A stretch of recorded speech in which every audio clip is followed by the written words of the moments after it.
Норвежката компания Blom, европейски лидер в областта на набиране, обработване и моделиране на географска информация, кани своите клиенти, партньори и всички заинтересовани лица на курс на обучение, технологията LiDAR и използването на лазерни данни.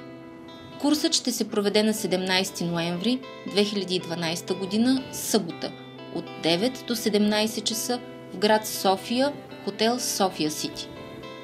Курсът ще даде на участниците както общо разбиране на потенциала на лазерните данни, така и конкретни познания за практическото им използване в тяхната организация. В началото ще научите каква е целта на курса, ще разберете какво са лазерните данни и каква е връзката им с другите географски данни.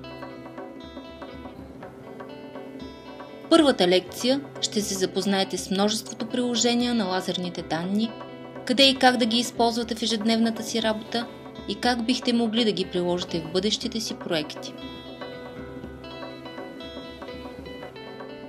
В следващата част ще научите как се набират и обработват лазерните данни преди да бъдат доставени. Как да използвате лазерните данни, кои са инструментите за работа с тях, за ограниченията, които могат да съществуват и какви решения може да ви предложи Blom, ще разберете в третата част на курса.